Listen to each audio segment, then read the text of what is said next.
You better not raise your hand. We are live. We are live. All right. I'm going to start out. I'm Bob Herbst. I'm the president of Joplin Trails Coalition. I'll introduce our board. This is Paul. He's been with us forever. He's our secretary and take good notes. This is Mike. He's a at-large board member. This is Beth. She's our insurance specialist. And let's see, Dan. He is, what would you call yourself? Public relations? I don't know. Media specialist, public relations. Okay. And we have a couple missing. Our treasurer, he's off tonight, and Braden. So anyway, I'm going to start out telling you a little story about importance of good communication. So there was a young minister who was just starting out.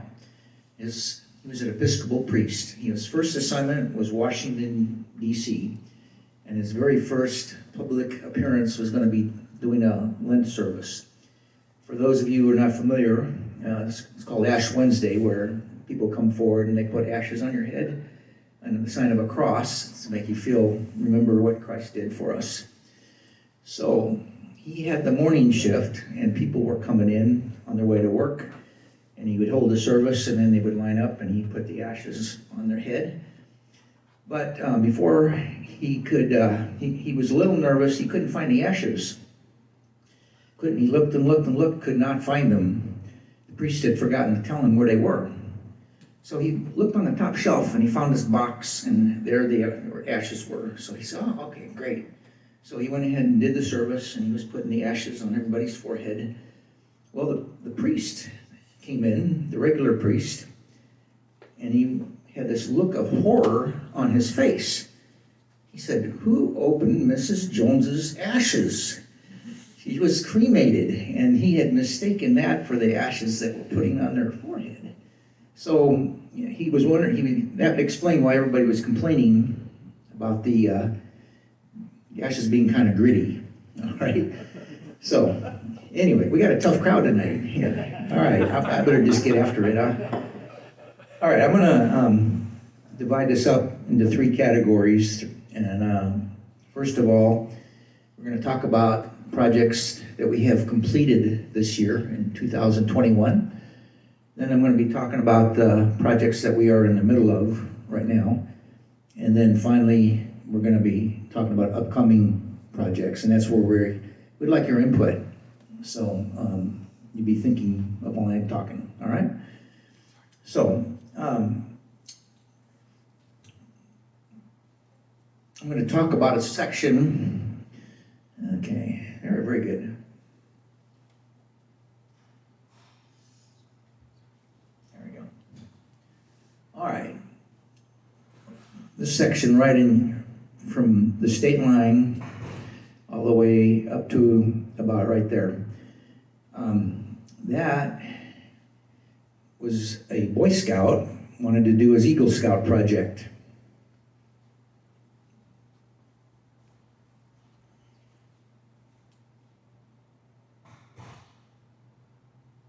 Okay, his name is Dylan, and his project was to put 4 benches on the new section that we had just done last year, and also put mile markers 5, 6, 7, and 8. Okay, and he just got done with that just last month. Okay, so we were really happy. That has made a big improvement on that whole section. How many of you have seen those new benches, by the way? They're nice, aren't they? Those are really nice. Okay.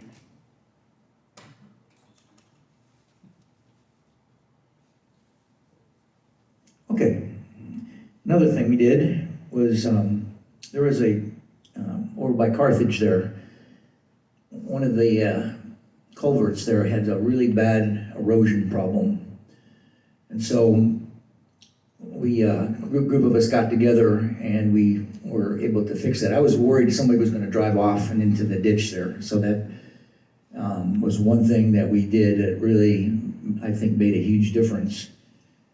I got to go back one. I skipped one here. Okay.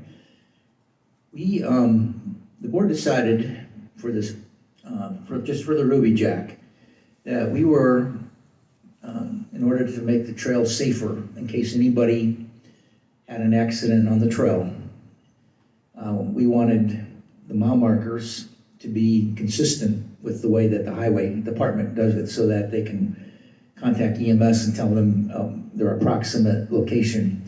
And if you look on the Google Maps, you can see our trail and where all the mile markers are. So that's going to be a huge help for any emergency service people.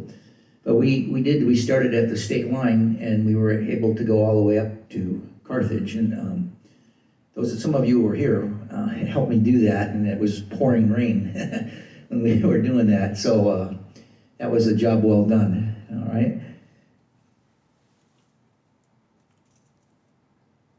All right, my clicker's not working, so I'm just going to do it manually. Okay.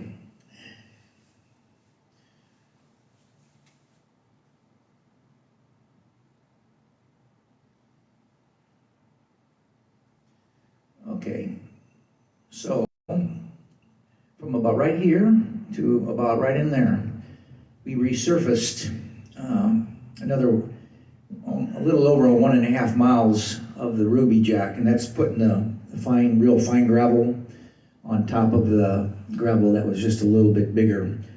And I know, Steve, you've been running on that. How is that? It's a lot smoother, but is it better for running? a lot better surface, yes. Yeah. Okay. As of right now, we still have about 1.3 miles to go.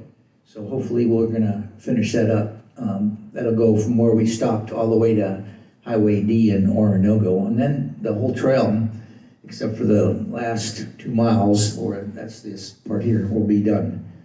Okay? Okay.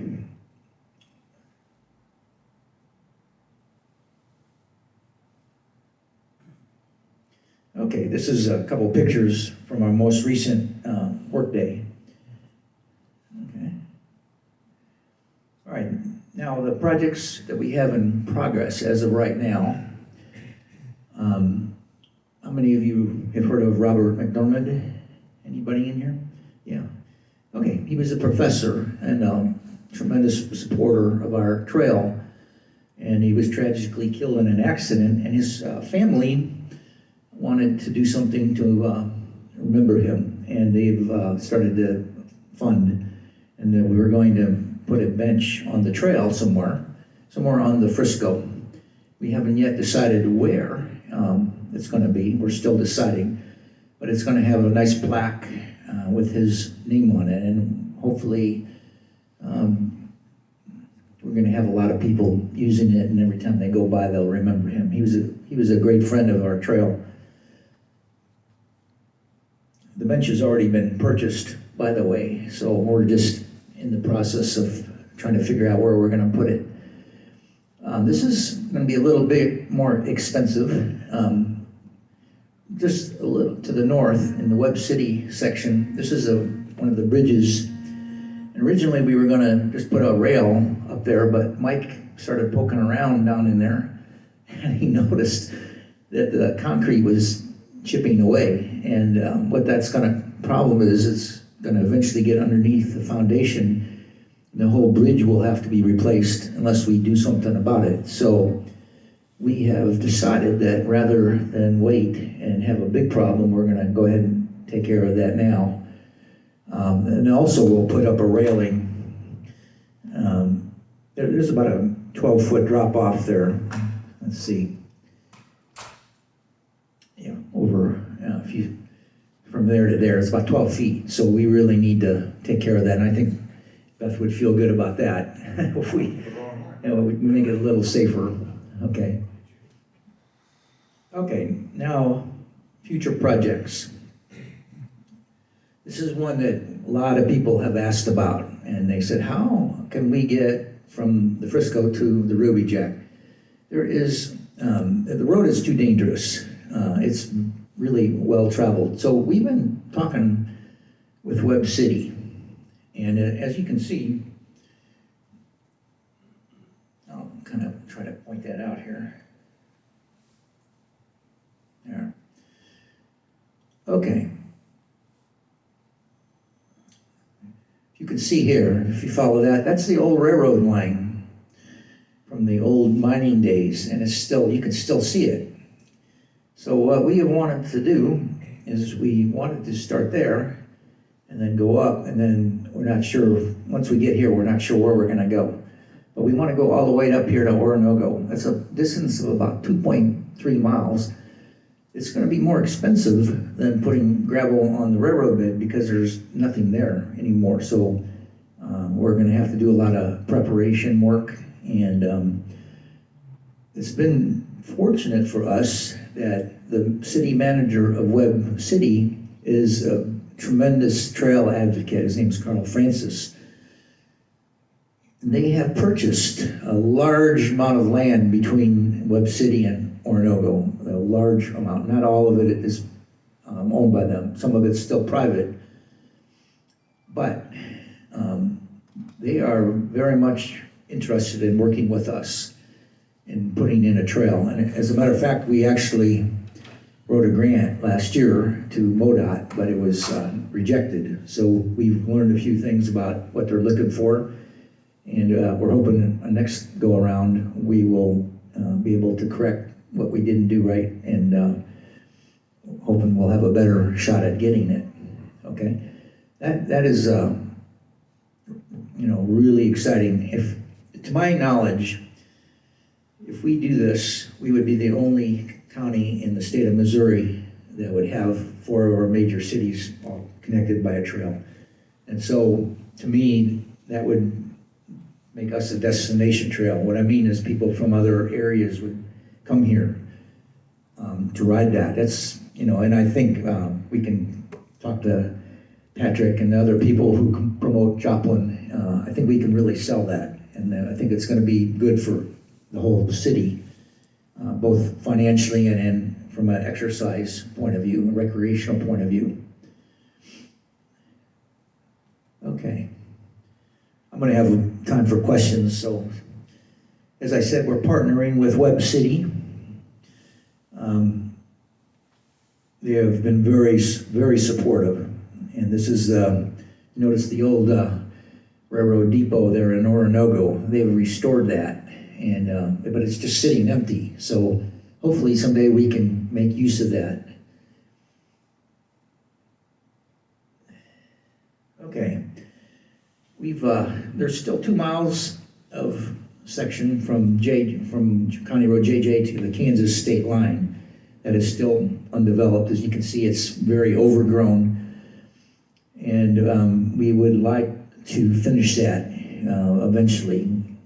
Just kind of depends on what we decide that is the most urgent need. Okay, but some of us have been talking about, well, if we can go ahead and resurface it, at least we can go ahead and clear away the brush so that people can start using it for walking and running.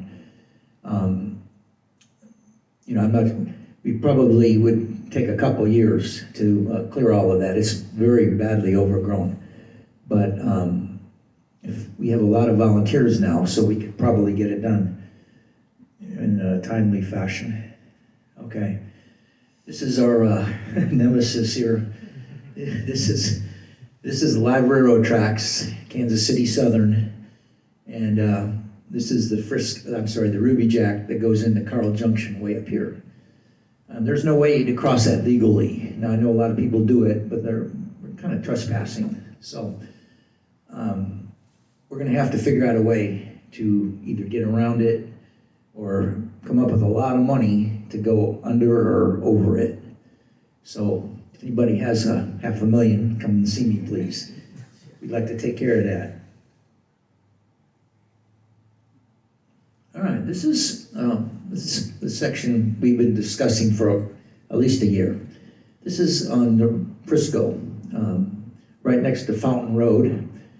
And you can't tell, but there's a slope. It slopes from about here to here. And if you can look at the gravel, it's very, very rough. And we've had people that have had near accidents, and I think somebody even had an injury from this section.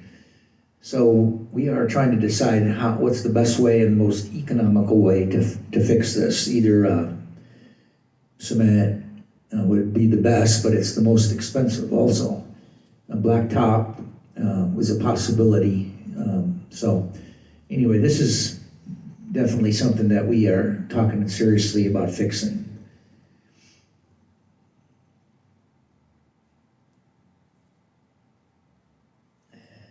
Okay, this is what I've already talked about, finishing the last section of from about right there to right there. That's about 1.3 miles, and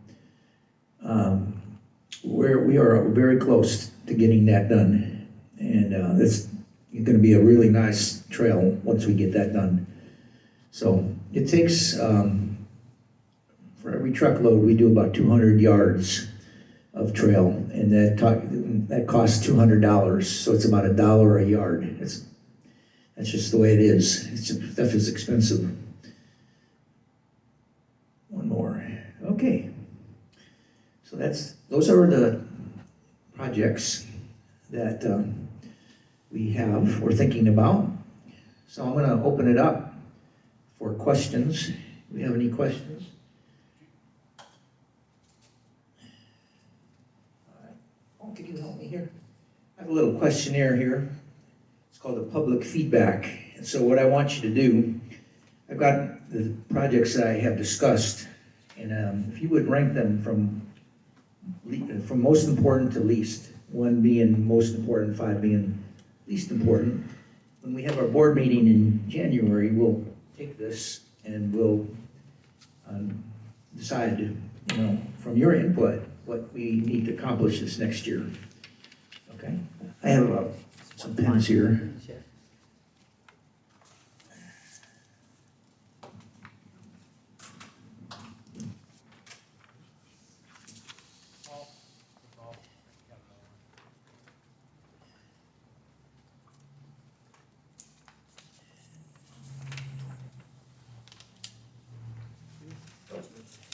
Got the back row people here.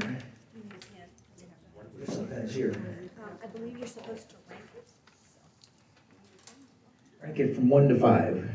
1 being the most important, 5 being the least important. Al?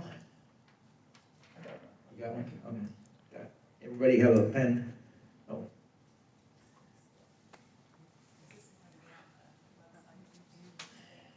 Okay. Anybody else need a pen?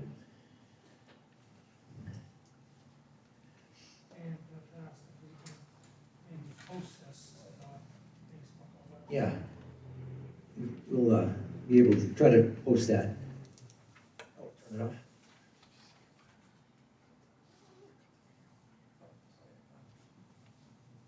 Okay.